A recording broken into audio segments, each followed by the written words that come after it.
guys, this is Comic Uno. Today I'm doing a review for Vibe issue 7. And before I start talking about this issue, just have a couple updates. First update is that I have episode 10 of Comic Uno, which is the show where I review every comic I read this week in one show. And here are the exclusive comics for that show. For Dark Avenger Inc.'s Comic Uno. Nova issue 7, the Superior Nova. Venom issue 39. Which I just heard got canceled, which I posted on my Twitter, which is really weird.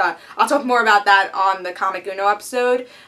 Trinity of Sin, Pandora, issue 3, and New Guardians, issue 23. So if you want to go check out those reviews, just go check out Comic Uno, episode 10. Also, I have a couple of, I guess, questions for you guys, so give your opinion on this.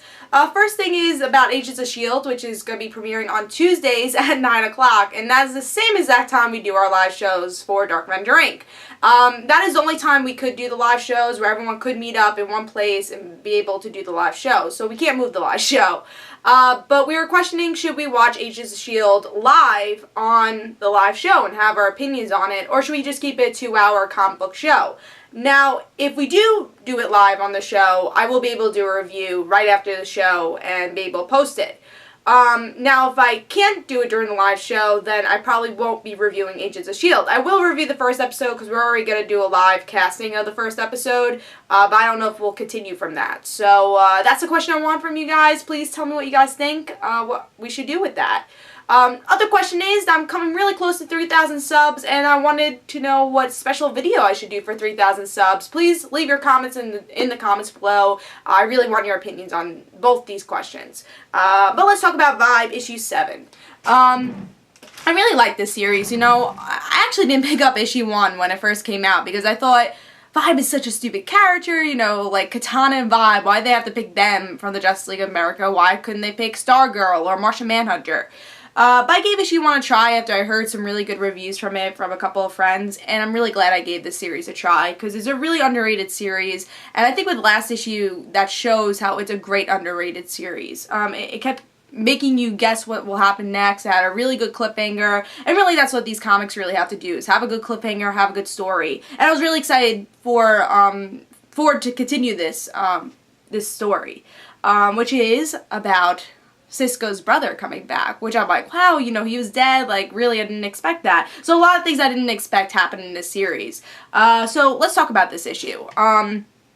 So the cover's cool. I mean, you can't really see that much from it, but I still like the art for the cover. Again, I was super excited to read this issue because I really loved the last issue, but let's see what happened in the story, see if I like that.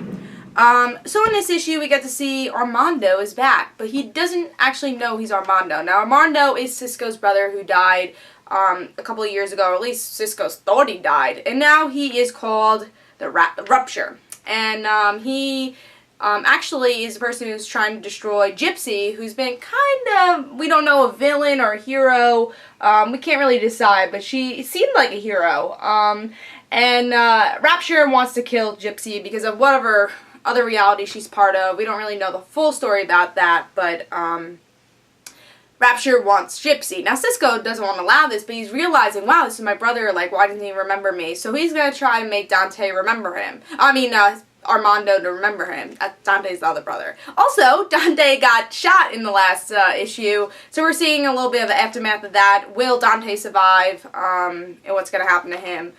So we do get to see that in this issue. And we have a cliffhanger here, which is that Cisco's trying to save Gypsy from Rapture, but they end up in another dimension. Now, what will happen next? Well, they'll be in another dimension, I'm sure, and continue the fight. Hopefully we find out what's more about Dante if he really does survive. And that's pretty much it. I really enjoyed this issue.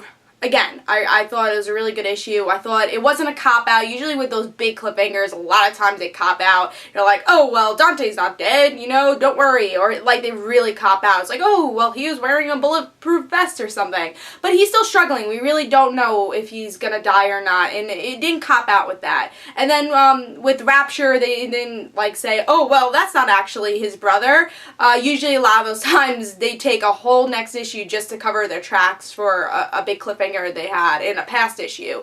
But Vibe didn't do that. They actually made a really interesting story with a really more interesting story with, again, a good cliffhanger, and continuing from that cliffhanger and making that part of its series now, which I really enjoyed here. I really liked this issue. The art was a little sketchy at first, but you kind of get used to it. But then you have like amazing pages like this, so it's a little sketchy sometimes, but again, I'm really impressed by it most of the time. Like here's a little bit of a sketchiness here for Vibe. But I really enjoyed this issue. Again, I thought it wasn't a cop-out. It did a great job of storytelling, and it got me more excited for issues to come because it's gonna continue telling the story of Armando and these brothers, really, this family, and because of this situation of the Light getting Cisco to have powers and now Armando to have powers, how are they going to be affected by that? And Gypsy's all in the mix of this, and Justice League obviously going to be in the mix of this also. I have to say my only complaint also is that this is during the Trinity War, and it feels a little bit before the Trinity War, and it's kind of confusing if you're reading the Trinity War and you're like, well, Vibe's there, and this is going on in Vibe now. So you really don't know how it lies, like what part of the story is this? Is this before Trinity War, after Trinity War? I guess that's a little confusing. That's my review for Vibe. I really enjoyed this issue. I'm actually going to make this my pick of the week. It was really between Superior Spider-Man and Vibe, but I really thought about this one, and I think Vibe definitely gets it. I really enjoyed this story. Great cliffhanger. Really didn't cop out, which I was really afraid of, and they didn't do it, which I was very happy to see. So I'm definitely going to give Vibe my pick of the week. I gave it 5 stars. Definitely pick this up. Obviously, it's my pick of the week, so definitely pick it up. And hope you guys enjoyed. This is Comic Uno, and guys, don't forget to follow me on Twitter for Comic Uno and their ad situations, and don't forget to like me on Facebook. So I'll see you guys later. Bye.